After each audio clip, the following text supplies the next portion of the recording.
What's up everybody, once again my name is Matt and welcome back to Let's Play The Legend of Zelda Breath of the Wild. In the last episode we arrived here at Rito Village and took a quick tour of the place.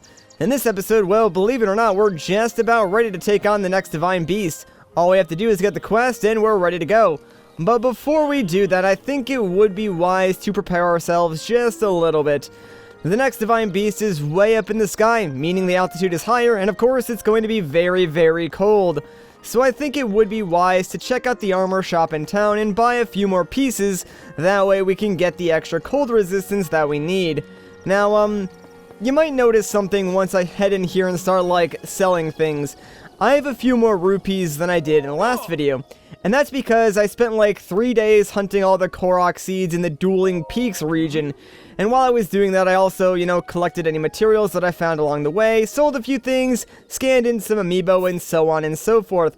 So a few minor things in my inventory have changed, but given the nature of how, open this game is, it really shouldn't make that big of a difference. I just figured I would point that out to you guys. So, that being said, let's get rid of some of our stuff here, because I think we need maybe around 1100 rupees to buy the pants and shirt. I'm not going to bother buying, the headpiece, because that's the most expensive, and we really won't need it. Maybe I'll come back and buy it a little bit later on.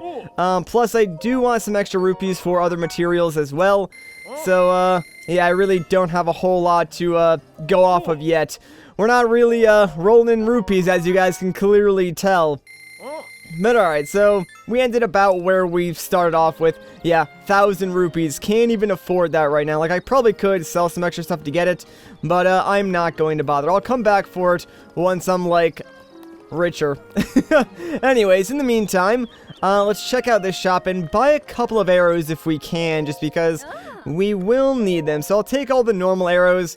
These are going to be really, really helpful within the next Divine Beast. And, I might even buy some extra bomb arrows.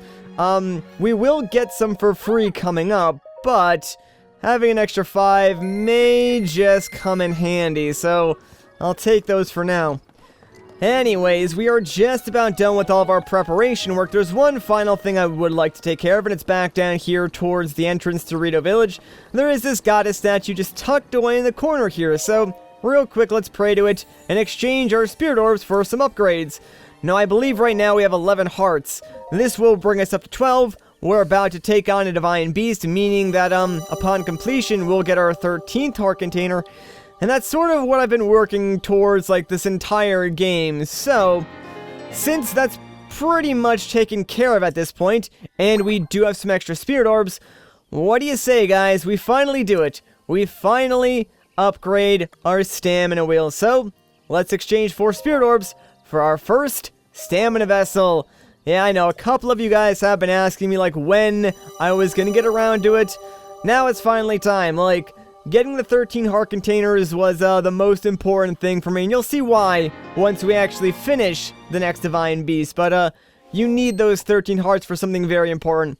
And yeah, the stamina upgrade, it's not even a full quarter of one of your wheels, which kinda stinks, but I mean, I guess every little bit does help, and now we can actually start putting more and more upgrades into our stamina wheel, and it should help us get around a little bit faster by ways of running, and also, climbing various different cliff sides and stuff like that. So it's not entirely useless, it's just not as useful as the first 13 hearts, I would say.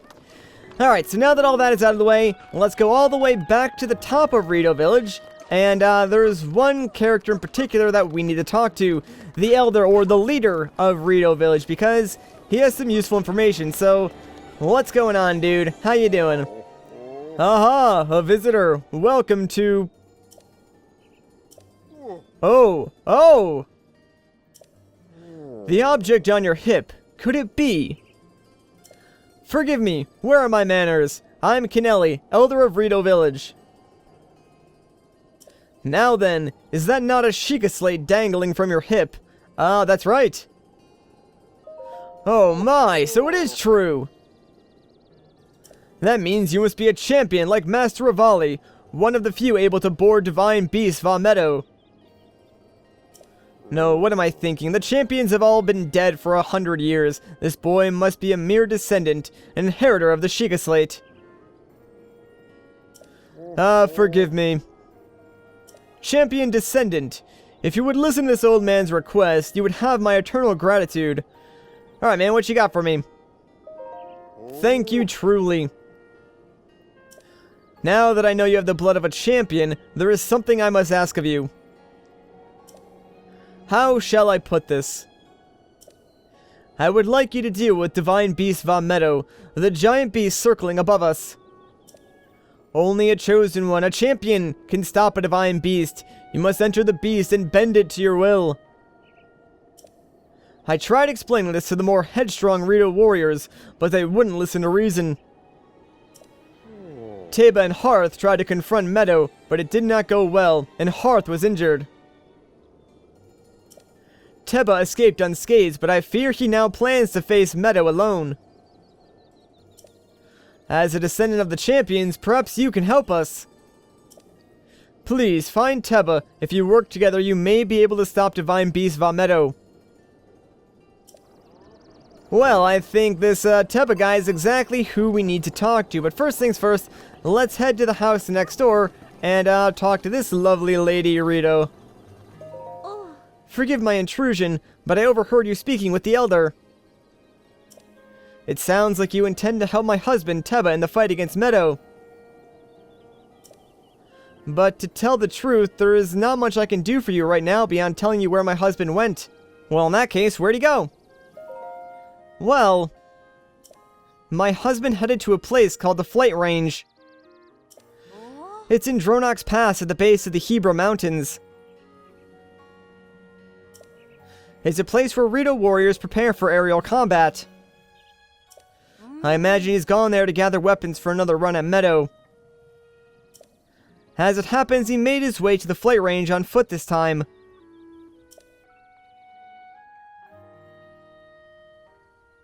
If you take off from Revali's landing, it's a straight shot down to the Flight Range. Revali's landing is a memorial for the Rito champion Revali. So named in the hope that none might forget the events of that horrible day.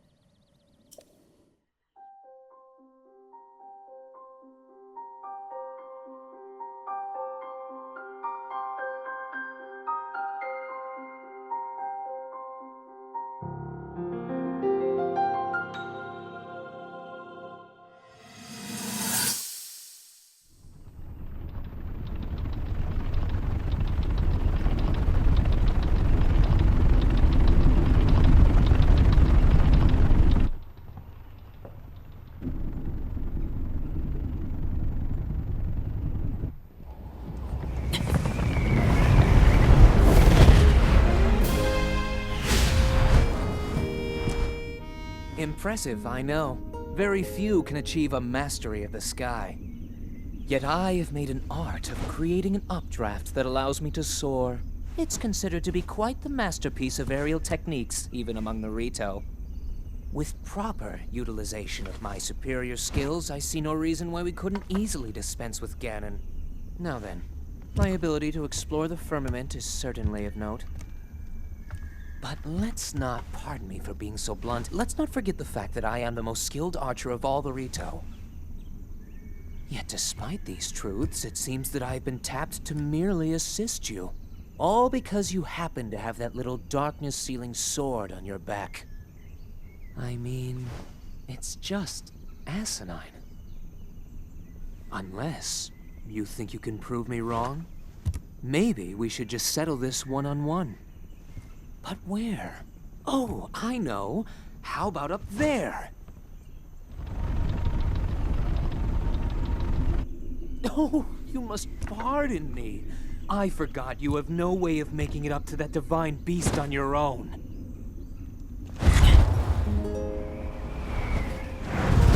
Good luck sealing the darkness!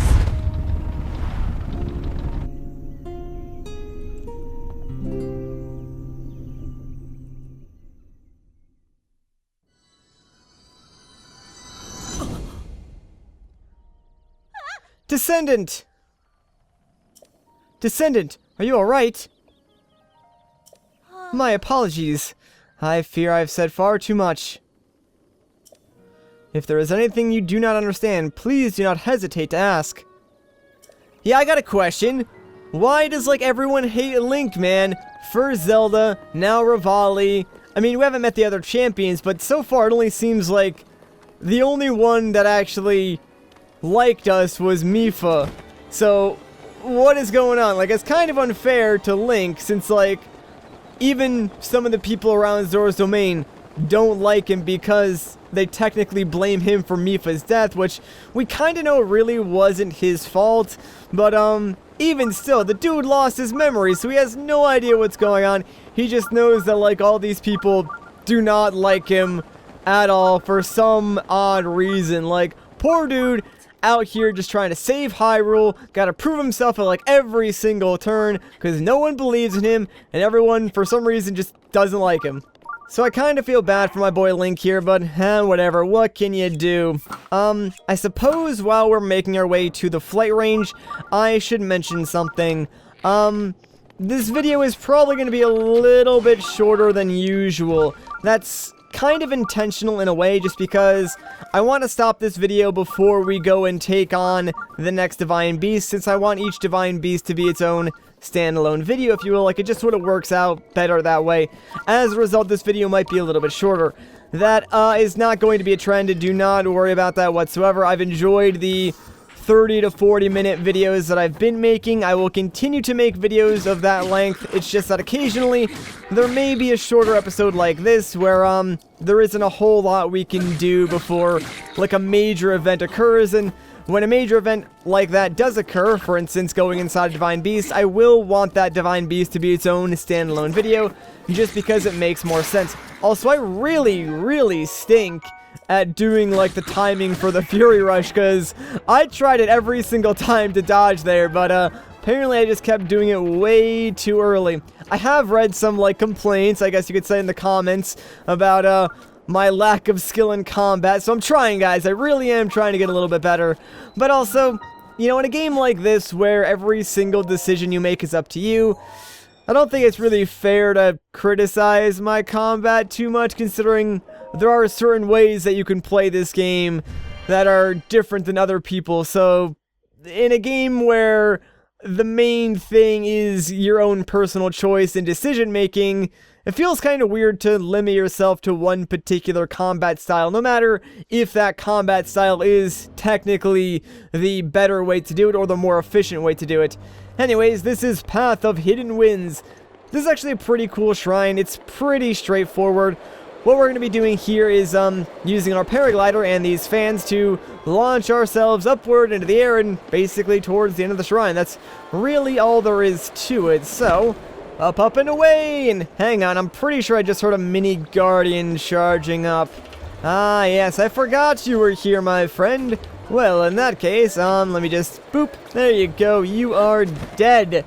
Get out of here. I was actually trying to knock him off the edge, but I suppose he was just weak enough to kill with one arrow. Alright, so what's inside this chest? Let's see. It's 50 rupees. Okay, not bad. That makes up for some of the money that I spent in this video. Also, that brings up a good point. I am actually working on a guide-style video of how to make money quickly in this game. It mainly revolves around traveling the world in search of, like, those ore rocks, like, every time there is a blood moon, because those things actually do respawn. So, if you mark down, like, the location of them, and then travel back to them after a blood moon, you can continually farm them for different materials. And if you mark down the locations and just, like, go to those locations every single time there is a blood moon, you can eventually just accumulate enough materials to sell for a ton of money. So that is something I'm working on. And when I asked you guys for, like, tips on how to make money, a majority of you did say that, you know, the ore rocks and selling materials is the best way to do it, which is kind of what I thought, so I think I'm on the right track. I have no idea when I'll be able to get that video finished, because here's the thing, like, a lot of the ore rocks that I will show off are in areas that we have yet to explore, so I kind of want to wait on that just a little bit. But just know that it is something I'm working on, and I hope to get it out, like, as soon as I can, since I feel like guide videos like that will be incredibly helpful to some people. In fact, if you guys have any ideas for, like, specific guide style videos that you would like me to make, feel free to let me know, because I'm totally not against that. Like, I've been doing that with the Korok videos, and I feel like there's other topics that I can tackle and sort of make guide videos on and maybe explain a little bit better to those of you who maybe don't exactly have a full understanding of every single mechanic in this game. So let me know if there's something like that for you, and I'll consider, like, making a guide video on it, just because I feel like those videos can be really helpful to certain people, especially people who don't want to, like, sit through an entire Let's Play. Like, I can make one video dedicated to a very specific topic, and then that's there for those people who don't want to sit through several hours, like multiple videos, and just get the information that they need. Alright, that being said, here we are finally at the flight range. Oh man, it didn't take too long to get here, but this is kind of like our last stop before we go directly off to the Divine Beast, which is pretty crazy.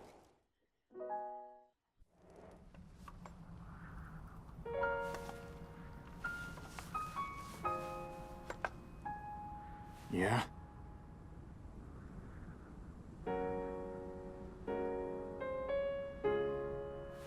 I don't know you, and I'm actually pretty busy here. You should probably go.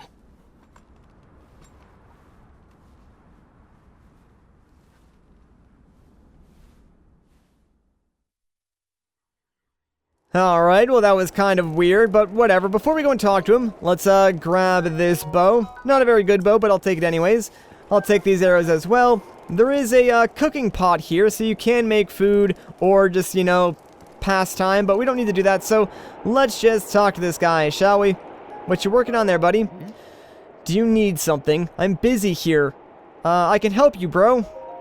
Help me? With what exactly? The Divine Beast, of course?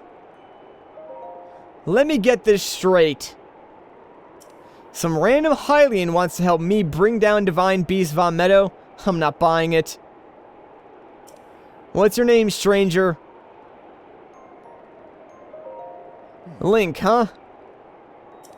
Well, Link, I'm Teba, but you already knew that. I'm guessing the Elder asked you to come here and talk some sense into me. Am I right? I guess in a way. Just like the Elder to trust any fool wandering into town.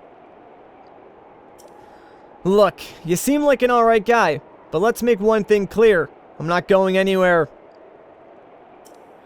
As a Rito warrior, I can't rest until my people are safe.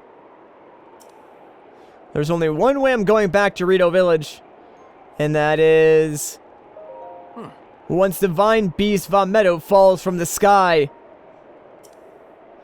If I have to kill Medoh, so be it. Only then will I return to the village. Alright, well, let's get started then, I guess. Are you serious? Ha! Well, far be it from me to talk you off the ledge. But it's as the Elder said, the only way to stop Divine Beast Vah Medoh is to get inside it.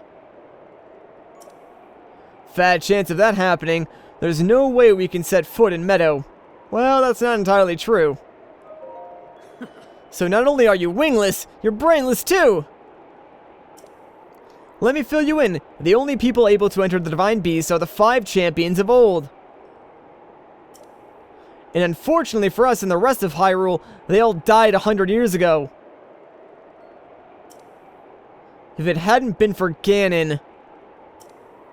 Never mind. Let's focus on bringing down Medoh, one step at a time. If we approach Medoh recklessly, its cannons will blast us out of the sky before we even get close. So, I'm gonna need to test you before I take you with me. We Rito warriors use the updraft in this ravine to hone our aerial archery skills. The updrafts are so strong here that a person could just open up a cloth over their head and float up easily. Now, let's see what you're capable of. You'll have to maneuver through the air and destroy 5 of the targets set up in this valley in 3 minutes. Alright, let's do it then, I'm ready. Then go destroy 5 targets with your arrows.